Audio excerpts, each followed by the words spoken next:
cabang iman yang ke-13 adalah iman dengan wajibnya tawakkul 'ala Allah. Tawakkul 'ala Allah yang dalam bahasa Indonesia berubah menjadi tawakal.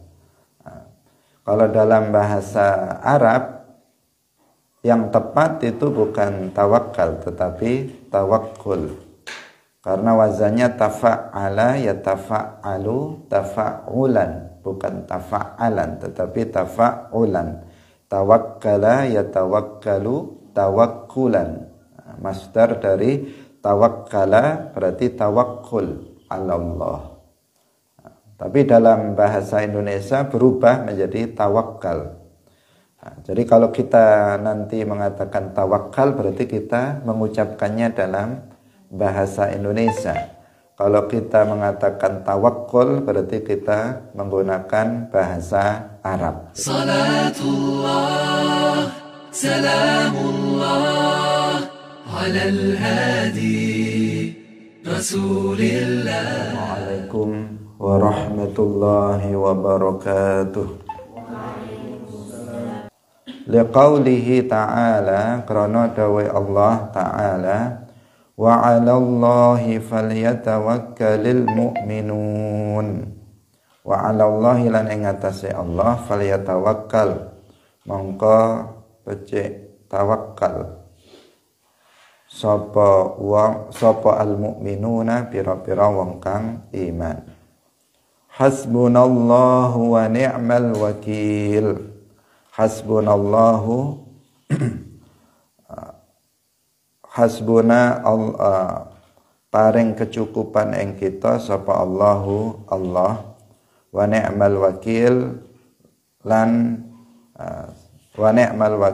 sak api-apike zat kang den pasrai urusan. Wa 'alallahi fatawakkalu in kuntum mu'minin. Wa 'alallahi lan ing atase Allah fatawakkalu, mongko padha tawakal sapa sira kabeh, in kuntum lamun ana sapa sira kabeh iku mukminin, pira-pira wong kang iman. Wa may yatawakkal 'alallahi fahuwa hasbuh, innallaha balighu amrih. Wa man lan utai sapane wong iku ya tawakal sapa man 'alallahi ing atase Allah, fa huwa mongko utawi Allah iku hasbuhu kang nyukupi man. Innallaha satemene Allah iku balighu amrihi, zat kang nyampeaken urusane man.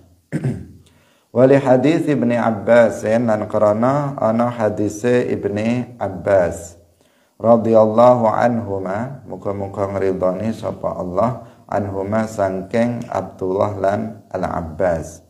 Fi sahihaini ing dalam kitab sahih loro, Sahih Bukhari lan Muslim. Fi su'ali ashabihi ing dalam fi su'ali ashabihi ing dalam pertanyaane pira-pira sahabate Rasulillah lahu maring Rasulillah anis sab'ina sangking 70 apane alfan ewune 70.000 alladzina kang yadkhuluna kang padha manjing sapa alladzina aljannata ing dalam swarga. Yurzaquna dan paringi rizki sapa alladzina fiha ing dalam al-jannah bighairi hisabin kelawan tanpa hisab. Fi hadisin ing dalam hadis tawilin kang dawa. Faqala mangka nuli dawuh sapa Ibnu Abbas, qala dawuh sapa Rasulullah sallallahu alaihi wasallam, humul ladzina la yaktawuna wa la yastarquna wa la yatatayyaruna wa ala rabbihim yatawakkalun. Hum utawi sab'ina utawa hum utawi sab'ina minas sab'ina alfan alladzina yadkhuluna al-jannah iku alladzina wong akeh la yaktawuna kang ora ngelakoni pengobatan kelawan kai, wala yastarquna lan ora njaluk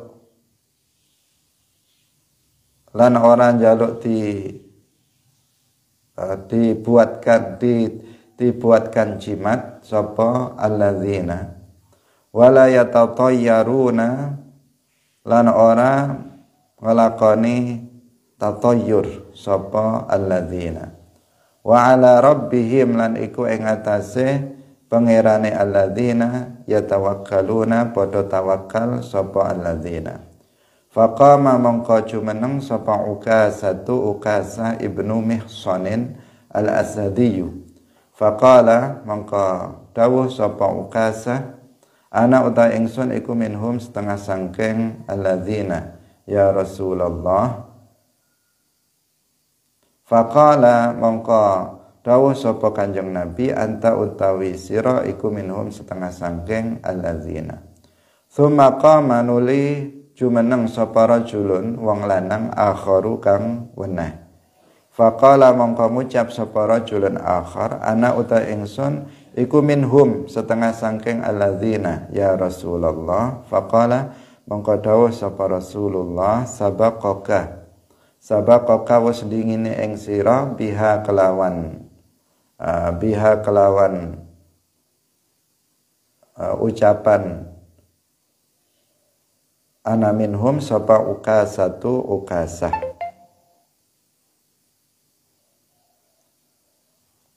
Wa jumlatut tawakkuli lan utawi jumlahe tawakkul atau bagiane tawakkul iku tafwidul amri, nyerahaken urusan ilallahi maring Allah Ta'ala. Ilallahi maring Allah Ta'ala, wathiqatu lan percaya bihi kelawan Allah, ma'ama kuddira, ma'ama sartane barang kuddira kang den takdiraken lahu maring ma minat tasabbubi, nyatane saking nglakoni sebab. Fa fi sahihaini mongko iku ing dalam kitab sahih loro, aidan halih malih min hadis Zubairi saking hadis Zubair radhiyallahu anhu, la ayyakhudha yanto ngalap yakti yanto ngalap sapa ahadukum salah siji sira kabeh hablahu ing taline ahadukum, thumma ya'tiyanu li teka sapa ahadukum al jabala ing gunung, fayatiya mongko nuli teka sapa ahadukum bi khusmatin kelawan sak iketan min hatobin sangking kayu bakar ala zahrihi ing atase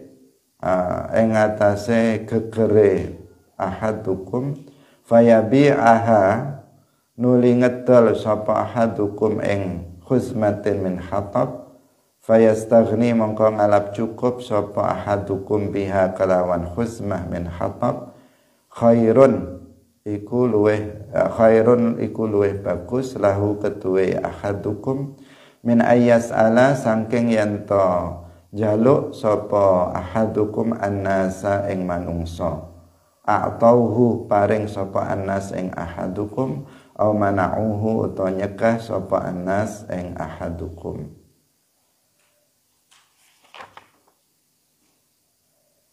Hadirin hadirat rahimakumullah, ini panjang ya hadis yang akan dikemukakan, belum seluruhnya, dan hadisnya sebagian besar adalah sangat panjang. Insya Allah akan kita lanjutkan dalam pertemuan berikutnya pembacaannya. Hadirin rahimakumullah, cabang iman yang ke-13 adalah iman dengan wajibnya tawakkul 'ala Allah. Tawakkul 'ala Allah yang dalam bahasa Indonesia berubah menjadi tawakal. Kalau dalam bahasa Arab yang tepat itu bukan tawakal tetapi tawakkul. Karena wazannya tafa'ala yatafa'alu tafa'ulan, bukan tafa'alan tetapi tafa'ulan. Tawakkala yatawakkalu tawakkulan. Masdar dari tawakkala berarti tawakkul ala Allah. Tapi dalam bahasa Indonesia berubah menjadi tawakal. Jadi kalau kita nanti mengatakan tawakal berarti kita mengucapkannya dalam bahasa Indonesia. Kalau kita mengatakan tawakkul berarti kita menggunakan bahasa Arab. Itu saja. Biar nanti tidak bingung ini tawakal atau tawakkul. Ya, kedua-duanya. Kalau tawakkul ala Allah dalam bahasa Arab, kalau tawakal kepada Allah maka itu dalam bahasa Indonesia, meskipun diambil dari bahasa Arab yang kurang tepat. Dasar dari kewajiban kita bertawakul kepada Allah atau bertawakal kepada Allah, at-tawakkul 'ala Allah, adalah firman Allah Subhanahu wa taala yang jumlahnya sangat banyak. Di sini disebutkan 4 ayat dan juga banyak hadis yang nanti akan disebutkan. Di antaranya adalah firman Allah Subhanahu wa taala dalam surat Al-Maidah ayat 11. Wa 'alallahi falyatawakkalul mu'minun. Dan hendaknya orang-orang mukmin, orang-orang yang beriman itu bertawakal kepada Allah Subhanahu wa taala. Ini adalah perintah dari Allah agar kita bertawakal kepada Allah. Kemudian dalam surat Ali Imran disebutkan hasbunallahu wa ni'mal wakil. Bahwasanya Allah Subhanahu wa taala itu adalah zat yang akan mencukupi kebutuhan-kebutuhan kita. Karena itu ya wajib bagi kita untuk menyerahkan urusan rezeki kita misalnya kepada Allah Subhanahu wa taala. Dan Allah itu ni'mal wakil, sebaik-baik zat yang kita serai segala urusan kita. Sehingga kita bertawakal hanya kepada Allah. Wa 'alallahi dalam surat Al-Maidah ayat 23, wa 'alallahi fatawakkalu in kuntum mu'minin. Dan kepada Allah bertawakallah kalian jika kalian adalah orang-orang yang beriman. Nah, jika ini salah satu tanda dari keimanan seseorang adalah dia bertawakul ala Allah. Dia bertawakal kepada Allah Subhanahu wa taala dalam segala urusan. Kemudian ayat yang terakhir yang disebutkan adalah surat At-Talaq ayat 3. Wa may yatawakkal 'ala Allahi fahuwa hasbuh innallaha balighu amrih. Barang siapa yang bertawakal kepada Allah, maka Allah akan mencukupi dia. Allah akan memberikan kecukupan kepada dirinya. Innallaha balighu amrih. Sesungguhnya Allah Subhanahu wa taala itu yang menyampaikan segala urusan. Hadirin yang dirahmati oleh Allah Subhanahu wa taala. At-tawakkul 'ala Allah itu adalah salah satu bagian dari al-wajibat al-qalbiyah. Salah satu dari kewajiban hati. Berarti letaknya itu berada di dalam hati. At-tawakkul 'ala Allah, dia letaknya di dalam hati, bukan pada fisik. Sehingga tidak bisa dipertentangkan dengan ittikhadzul asbab, yaitu melakukan sebab-sebab. Tawakul itu sendiri di dalam kitab ini juga dijelaskan artinya adalah tafwidul amri ilallahi ta'ala. Menyerahkan segala urusan kepada Allah Subhanahu wa ta'ala. Jadi bersandar diri dan menyerahkan segala urusan kepada Allah, itulah yang disebut dengan tawakul. Tetapi oleh muallif Al-Imam Al-Baihaqi disebutkan ma'ama quddira lahu minat tasabbub, disertai dengan melakukan sebab-sebab.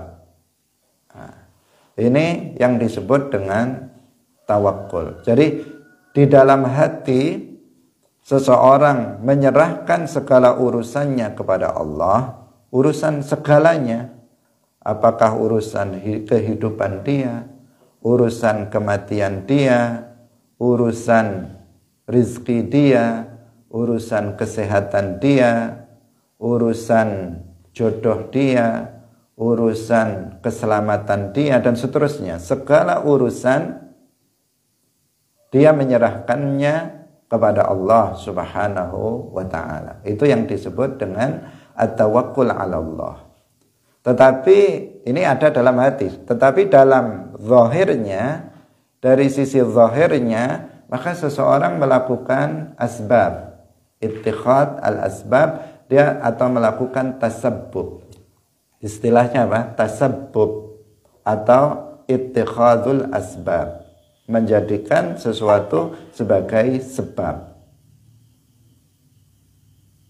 Jadi saya ulangi lagi, tawakkul 'ala Allah letaknya di dalam hati, yaitu ketika seseorang menyerahkan segala urusannya dalam hatinya kepada Allah Subhanahu wa ta'ala.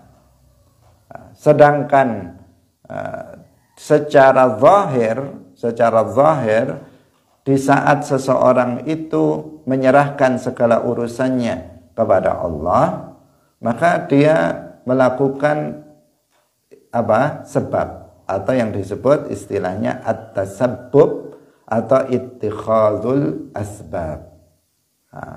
Melakukan sebab-sebab yang dengan sebab itu Allah Subhanahu wa ta'ala menciptakan sesuatu yang diharapkan oleh orang tersebut. Hadirin yang dirahmati oleh Allah Subhanahu wa ta'ala,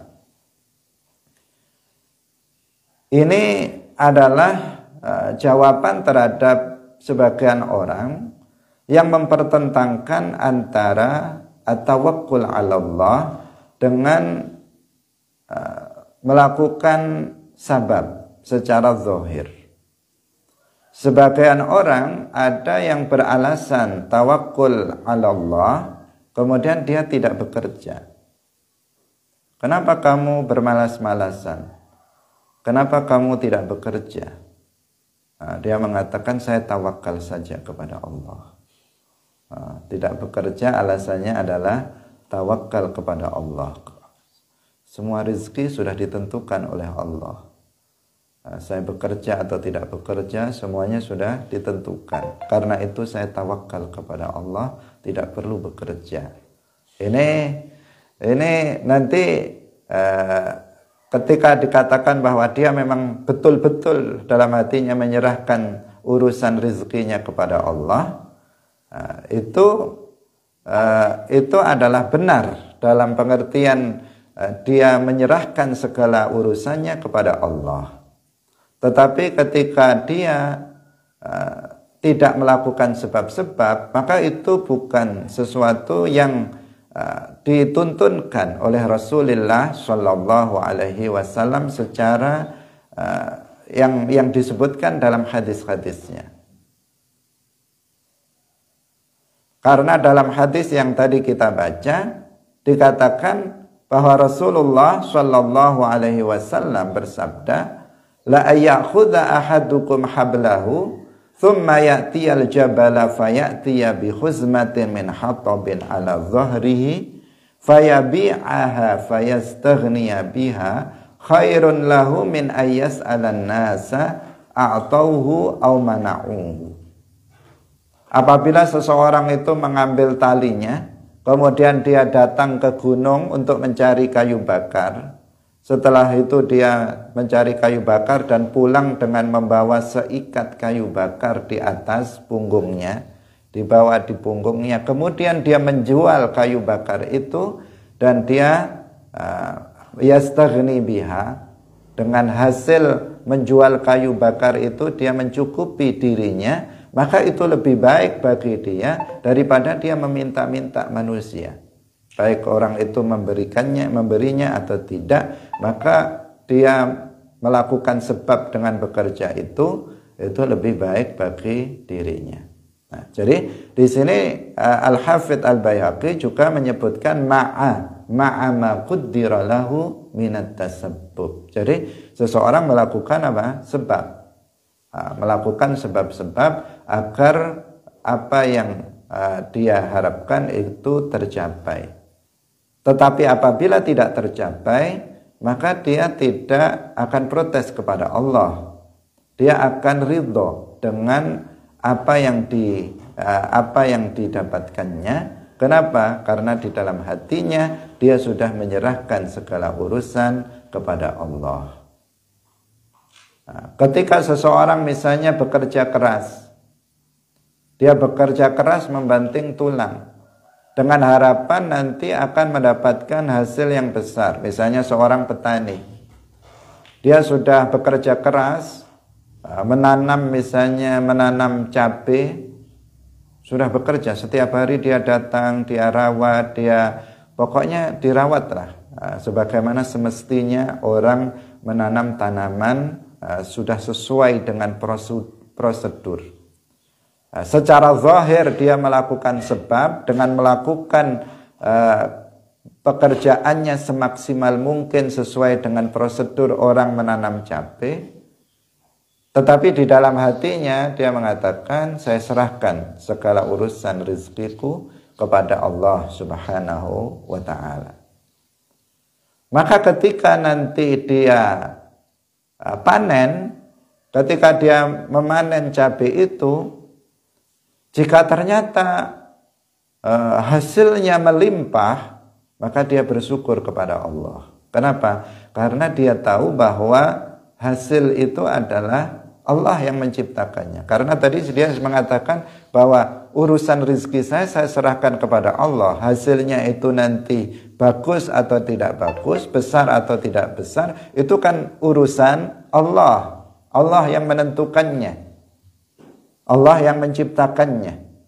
Karena itu ketika ternyata hasilnya itu melimpah, maka dia akan bersyukur kepada Allah. Karena dari awal dia sudah mengetahui dalam hatinya bahwasanya yang menentukan besar atau kecilnya rizki hasil panen yang dia akan dapatkan itu adalah Allah.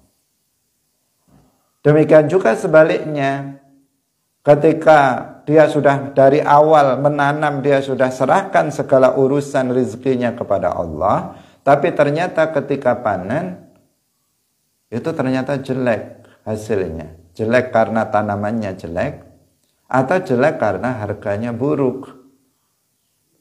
Hasilnya melimpah, tetapi harganya ternyata turun seturun-turunnya, sehingga hasilnya sangat kecil. Maka di saat itu orang yang bertawakul 'ala Allah, dia tidak merasa bersedih, dia tidak merasa kecewa, dia tidak putus asa. Kenapa? Karena dari awal sudah dia serahkan urusan rezeki dia kepada Allah. Jika dia menentukan rezeki untuk dia memang sedikit, maka itu semuanya urusan Allah. Karena dia tahu Allah Subhanahu wa ta'ala yang telah menentukan rezeki seseorang. Bisa dipahami? Nah, itulah tawakul 'ala Allah itu seperti itu. Jadi bukan seperti yang tadi itu. Seperti yang tadi itu, seseorang tidak mau bekerja, dia malas bekerja, kemudian ketika ditegur, kenapa kamu nggak mau bekerja, dia sengaja menyembunyikan kemalasannya dengan alasan tawakal kepada Allah. Jadi sebenarnya dia tidak betul. Kalau betul-betul memang seseorang itu menyerahkan segala urusannya kepada Allah, betul-betul tingkat tinggi dia itu, itu tidak mengapa. Tetapi biasanya orang yang seperti itu hanya untuk menyembunyikan kemalasannya. Kalau betul-betul seseorang itu, misalnya seseorang nggak bekerja, memang betul-betul hatinya itu menyerahkan segala urusan rezekinya kepada Allah, maka itu itu sesuatu yang tidak dilarang, tidak dilarang. Karena dia melakukan sabab yang lain, bukan tidak melakukan sabab yang dia tidak melakukan di sini ketika dia sudah mencapai derajat tertentu, dia tidak melakukan sabab rizki berupa bekerja, tetapi dia melakukan sabab yang lain. Misalnya sabab itu, karena sabab itu kan bukan sabab dari rizki itu kan bukan hanya bekerja, tetapi bisa berupa hal-hal yang lainnya. Misalnya berdoa, itu juga sabab dari rizki. Misalnya seseorang itu berzikir, atau misalnya seseorang itu berjihad, dia berdakwah, maka itu juga salah satu sebab daripada rizki. Kalau dia dalam hatinya menyerahkan, saya fokuskan kehidupan saya untuk berdakwah, masalah rizki Allah yang akan menentukan untuk saya. Dia betul-betul seperti itu, maka ini tidak bertentangan. Dia memang sudah melakukan sabab. Karena sabab dari rizki itu bukan hanya bekerja. Tetapi bagi sebagian orang, ketika ini tidak melakukan apa-apa, dia memang betul-betul pemalas. Di satu sisi dia tidak, sama sekali dia tidak melakukan apa? Tidak melakukan tasabbub, baik yang sifatnya agama maupun yang sifatnya dunia, itu dia tidak melakukannya. Setiap hari hanya kerjaannya tidur, kerjaannya apa? Kerjaannya cuman kelontang-kelantung ke sana kemari, nggak jelas misalnya. Kemudian ketika ditegur, gimana istri kamu, anak-anak kamu? Kenapa kamu nggak kerja, nggak kamu beri nafkah? Istri saya serahkan kepada Allah. Anak-anak saya serahkan kepada Allah. Rezeki saya serahkan kepada Allah, misalnya. Ya kelaparan betul orang kayak begini ya. Istrinya akan kelaparan, anaknya kelaparan, dia tidak bisa memberikan nafkah kepada istri-istrinya. Berbeda halnya nanti kasus misalnya seseorang fokus dalam dakwahnya, misalnya dia fokus dalam dakwahnya betul-betul, kemudian dia mengatakan saya serahkan istri dan anak-anak saya dan urusan rezeki saya kepada Allah. Ini nanti akan beda, akan berbeda dengan tadi yang betul-betul dia pemalas betulan. Di satu sisi juga dia tidak melakukan amalan-amalan yang dalam kerja agama, itu dia tidak melakukannya. Karena kan ada sebuah hadis, ini jadi kita ke sana. Ada sebuah hadis qudsi di mana Allah Subhanahu wa taala itu berfirman kepada dunia. Berfirman kepada dunia, ya dunya man ata'ani fakhdumi, dalam satu riwayat, wahai dunia man khadamani, ya dunya man khadamani fakhdumi, wahai dunia barang siapa yang berkhidmah kepadaku. Kalau ada seseorang itu berkhidmah kepadaku, berkhidmah kepada agama Allah, dia habiskan waktunya untuk memperjuangkan agama Allah, dengan betul-betul dia memperjuangkan agama Allah lillahi ta'ala, maka fakhdumi, maka kamu khidmahlah kepadanya. Dunia diperintahkan oleh Allah untuk berkhidmah kepadanya. Artinya dia akan Allah Subhanahu wa taala itu akan mencukupinya, kehidupan dunianya akan dicukupi oleh Allah Subhanahu wa taala. Dunia akan berkhidmah kepadanya. Waman khadamaki fa'at'abi, waman khadamaki, dan barang siapa yang dia berkhidmah kepadamu, hidupnya hanya digunakan untuk bekerja tanpa berpikir tentang khidmah terhadap agama. Dia tidak khidmah terhadap agama, dia tidak mau berjuang.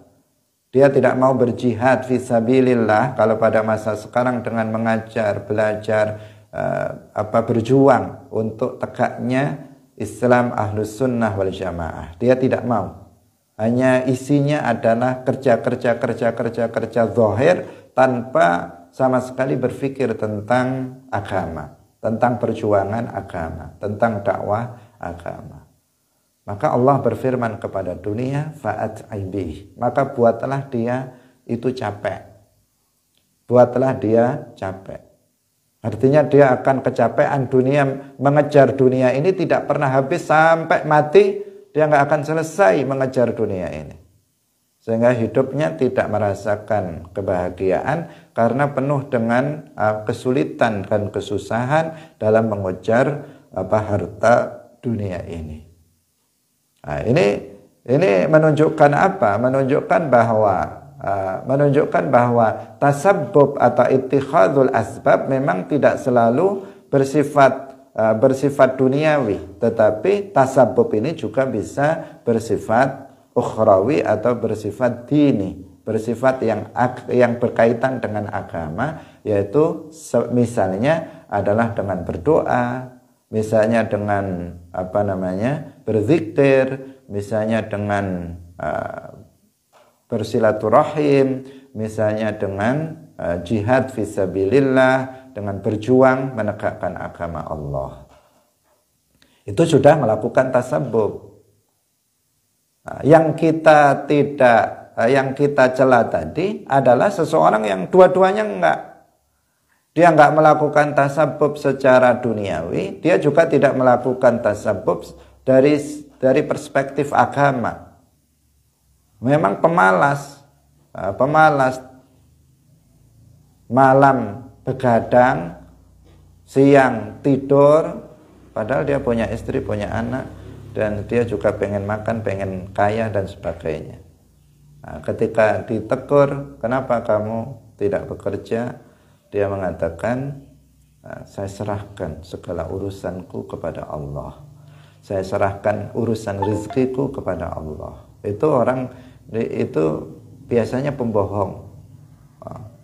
Hatinya sebenarnya tidak seperti itu, tetapi dia menyembunyikan. Orang kayak gini biasanya menyembunyikan kemalasannya dengan ucapan yang seakan-akan baik. Memang baik kata-katanya, tetapi dimaksudkan oleh dia itu sesuatu yang tidak baik. Hadirin yang dirahmati oleh Allah Subhanahu wa ta'ala. Jadi at-tawakkul 'ala Allah ini sebuah kewajiban.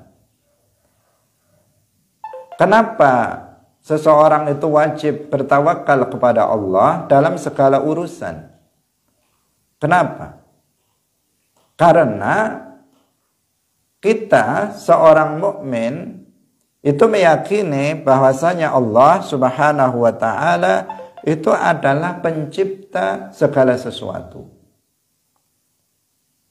Kita seorang mukmin itu meyakini bahwasanya Allah Subhanahu wa ta'ala itu adalah pencipta segala sesuatu. Itu dasarnya. Jadi seseorang itu baru bisa dia bertawakal kepada Allah apabila keyakinan dia bahwa Allah adalah pencipta segala sesuatu itu kuat. Tawakal kepada Allah tidak mungkin dilakukan dalam hati seseorang apabila dia masih meyakini ada pencipta selain Allah. Dan tawakal kepada Allah akan mudah untuk dilakukan oleh hati seseorang manakala seseorang keyakinannya sudah menghunjam kuat di dalam hatinya bahwasanya Allah adalah pencipta segala sesuatu. Allah adalah pencipta manfaat. Allah juga pencipta madarat. Allah pencipta kehidupan. Allah pencipta kematian. Allah pencipta kesehatan. Allah pencipta sakit. Allah pencipta rizki seseorang. Allah pencipta segala sesuatu. Ketika kita sudah meyakini tanpa ada keraguan sedikit pun Allah adalah pencipta segala sesuatu, maka ya konsekuensinya ya kita serahkan segala urusan kita ini kepada Allah Subhanahu wa taala. Karena Allah yang menciptakannya, Allah yang mentakdirkannya. Bisa difahami? Nah, ketika kita sudah mengetahui, misalnya dalam hal ini takrib, pendekatan pemahaman agar kita mudah paham. Misalnya kita mengetahui bahwa yang menentukan nanti ini akan misalnya apa? Dalam hal duniawi misalnya. Yang nanti menentukan seseorang itu bisa lulus dan bekerja di pabrik itu atau bukan adalah si fulan misalnya.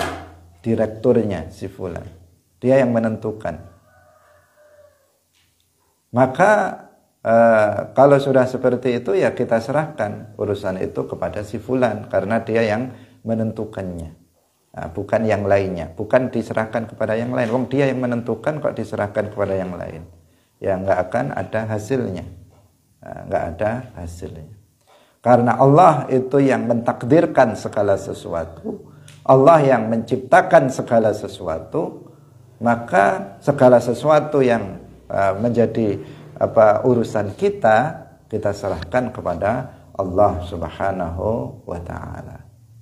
Nah, jadi tawakkul 'ala Allah ini akan muncul atas atas keimanan yang benar, keimanan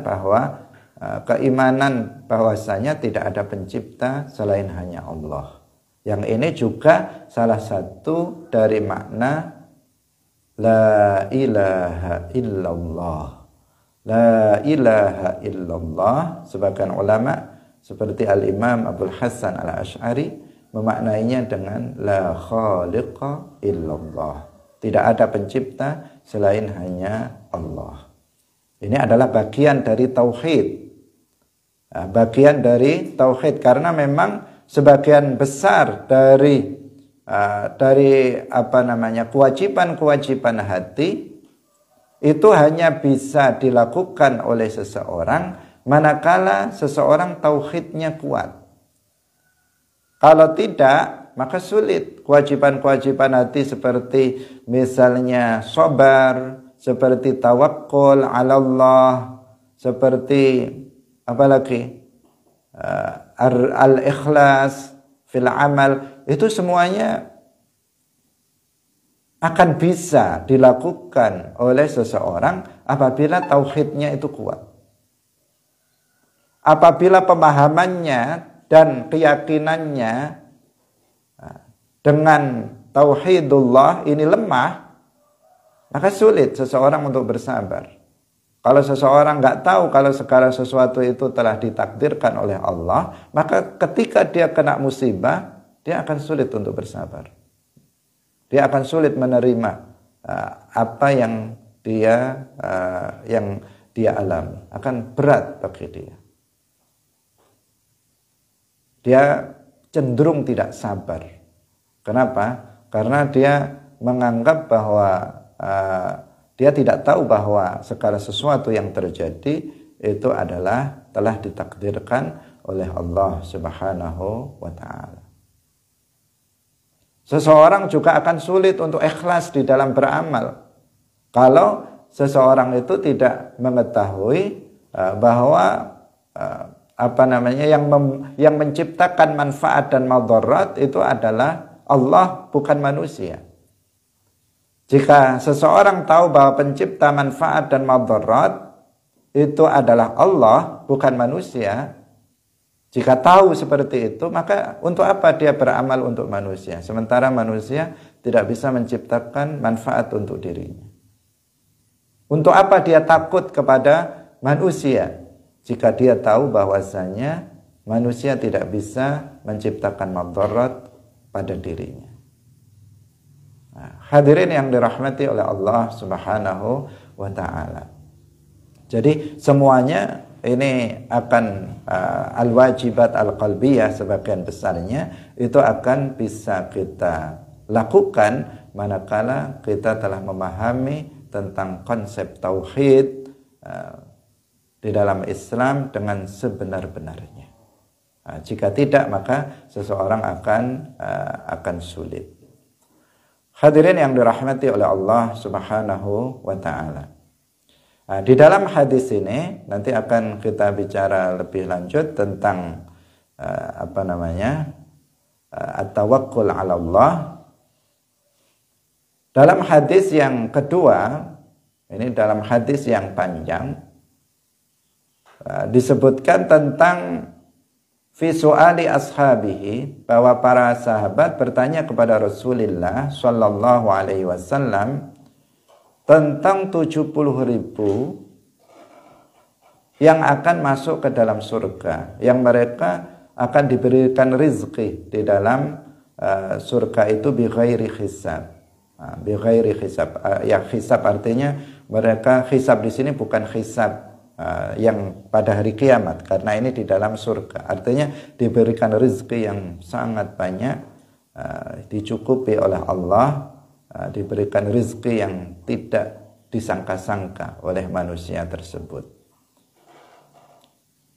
Rasulullah Shallallahu Alaihi Wasallam ketika ditanya tentang penduduk surga tersebut, beliau mengatakan, humul ladzina la yaktawuna wala yastarquna wala yatatayyaruna wa ala rabbihim yatawakkalun. Di sini disebutkan bahwa mereka yang masuk ke dalam surga itu adalah humul ladzina la yaktawun, yaitu mereka yang menjauhi kai dalam berobat, wala yastarqun, dan mereka yang tidak melakukan ruqyah yang rusak. Ruqyah yang rusak, karena ruqyah atau suwuk misalnya dalam bahasa kita itu kan ada yang baik, ada ruqyah syar'iyyah yang sesuai dengan syarak, ada ruqyah yang tidak sesuai dengan syarak. Ada jopo-jopo tertentu itu yang sesuai dengan syarak karena memang diambil dari Al-Quran atau diambil dari doa dan zikir yang diajarkan oleh Rasulullah dan para ulama sholihin. Ada jopo-jopo atau suwuk atau ruqyah dalam bahasa Arabnya itu yang nggak sesuai dengan ketentuan syarak. Bahkan sebagian itu isinya adalah bertentangan dengan tauhid, bertentangan dengan ketentuan agama. Atau sebagian menggunakan ayat atau doa-doa tetapi membacanya tidak benar atau dirubah sesuai dengan keinginan dari orang yang membacanya misalnya. Ini namanya yang dimaksud dalam hadis ini. Wala yatatayyarun, dan mereka itu tidak melakukan tatayyur. Tatayyur itu apa? Jadi seseorang itu pesimis terhadap sesuatu karena ada tanda-tanda tertentu. Ketika dia keluar dari rumah akan melakukan hajatnya misalnya, tiba-tiba kok ada burung terbang dari sisi kanan ke kiri. Wah, ini ada tanda-tanda apa ini? Misalnya tiba-tiba dia melihat burung hantu. Wah, siapa ini? Jangan-jangan akan terjadi ini dan itu. Itu namanya apa? Yatatayyarun. Jadi penduduk surga itu bukan orang yang layak tawun, bukan mereka yang melakukan pengobatan secara kai. Ini saya secara persis tidak tahu bagaimana prakteknya, tidak tahu secara persis prakteknya. Atau mereka yang melakukan pengobatan dengan suwuk yang tidak sesuai dengan syarak, dan mereka bukan orang yang melakukan tatoyur, yang mudah pesimis dengan adanya tanda-tanda, misalnya tanda-tanda alam atau burung tertentu. Wa ala rabbihim yatawakkalun, mereka penduduk surga adalah mereka yang bertawakal kepada Allah Subhanahu wa taala, bertawakal kepada Tuhannya. Maka Ukasah, salah seorang sahabat Nabi, mengatakan, ana minhum ya Rasulullah, apakah saya termasuk mereka yang masuk surga wahai Rasulullah? Kemudian Rasulullah mengatakan, anta minhum, kamu termasuk mereka. Kemudian ada seorang laki-laki yang berdiri kemudian mengatakan, apakah saya juga bagian dari mereka? Kemudian Rasulullah bersabda, kamu sudah didahului oleh Ukasah. Nah, kamu sudah didahului oleh Ukasah. Hadirin yang dirahmati oleh Allah Subhanahu wa taala. Jadi at-tawakkul 'ala Allah ini sesuatu yang pertama, dia merupakan kewajiban bagi kita, kewajiban hati. Yang kedua, ini memiliki dampak yang sangat baik bagi orang yang bertawakul kepada Allah, baik di dunia maupun di akhirat. Kalau di dunia, orang yang bertawakul kepada Allah tentu hatinya akan selalu tenang. Hatinya akan selalu tenang. Dia tidak akan gelisah. Dia tidak akan bingung. Dia nggak akan gundah. Udah diserahkan kepada Allah. Anak muda yang misalnya belum dapat jodoh misalnya, kalau dia diserahkan segala urusan itu kepada Allah, dia akan tenang. Nggak akan bingung, nggak akan gelisah. Udah tenang saja. Kenapa? Karena semuanya sudah ditentukan oleh Allah. Dia serahkan urusan itu kepada Allah.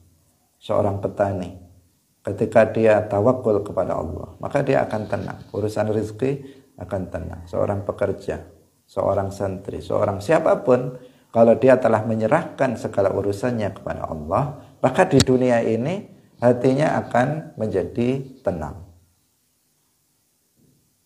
Seperti apapun nanti hasilnya, hasil dari tasabbub yang dia lakukan, maka dia tetap tenang. Tidak menjadi dia bersedih yang kelewatan.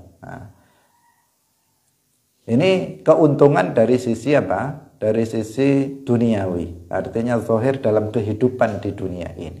Dalam kehidupan di dunia ini. Sedangkan di akhirat nanti, orang yang bertawakal kepada Allah, maka mereka akan masuk surga. Mereka akan masuk surga sebagaimana tadi yang disebutkan, bahwa orang-orang yang masuk surga itu adalah humul ladzina la yaktawuna wa la yastarquna wa la yatatayyaruna wa ala rabbihim yatawakkalun.